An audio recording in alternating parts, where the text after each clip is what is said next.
Hello everyone, I'm Vivian Calderon and today I'm going to share with you some of the additional uses of the participle form. Participle forms are normally used to form continuous form or perfect tense, but as you can notice, they can work as adjectives, nouns, object complements, subject complements. So today we are going to check some of those additional uses of the participle form of the verbs. First of all, remember that a participle is basically a word that comes from a verb, and we have two types of them, present participle and past participle. The past participle is formed by adding ed in the case of regular verbs, and in the case of present continuous, uh, we have the present participle form, and it is formed by adding ing. So first of all, let's check the use of participles as adjectives. Before a nominal, they describe nouns. And in these examples, this same kind of confusing problem used to be seen. We have confusing problem in this sentence. And the verb is to confuse, and we add ing to transform this word into an adjective, and we have this word confusing describing the problem that is the noun in this sentence. Now, uh, as subject complement, in the case of subject complement, we have particular verbs that describes perceptions of something, about something.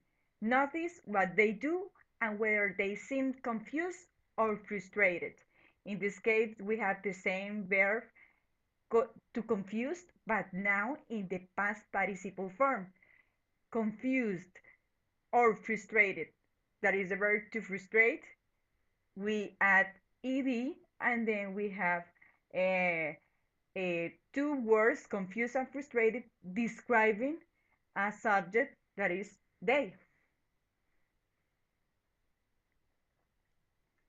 Now, object complement. Uh, some people found drug addicts hardened, hardened and unworthy of any help. In this case, we have uh, some people, which is the subject of the verb, they found, this is the verb, and what they found drug addicts. So they found drug addicts hardened, and in this case, this word to which we add ed is used to describe the object of them. Now, participle as a noun.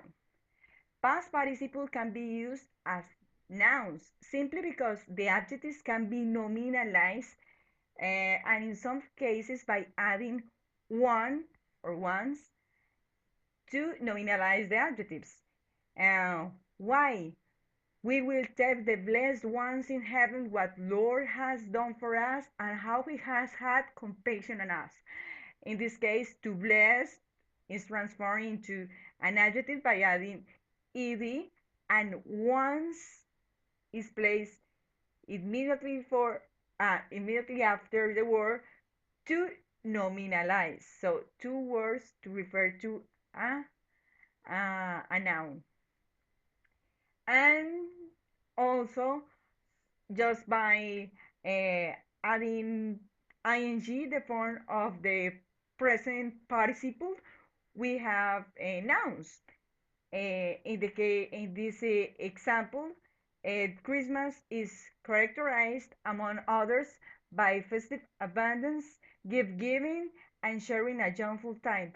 In this case, gift giving and sharing, they are present participle forms of the verb, and they are working as nouns. We are listing something, and we are using some nouns to list it.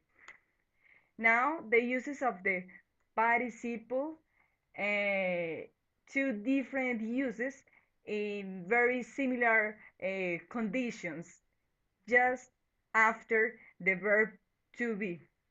So, first of all, we have the ing participles to express cause, the feeling or emotion. Describes the person or things that have an effect on us. So, the object or the person has a particular effect on us. So, we are talking about an external uh, object or person. In this case, the meeting was interesting because we realized we are facing the same difficulties, and in order to overcome them, we have to join our force. So it's something that has an effect on us or on someone else. Um, and now we have the past participle ed to express the reaction or receiver of the feeling or emotion. Describes describe personal feelings about something or someone. So in that case, is not is is the person who is feeling something, but it's not the cause. Yes, it is caused by something, of course, but we are talking about the person and not about what is causing that interest. So they were interested in controlling the university and scares the public high schools. So in this case, the interest that the person has is not that uh, they are interesting for someone else. What is the case of the previous one? The meeting is interesting for someone else, and here they are interested on something. So that's all for today. Please have a nice day and see you later.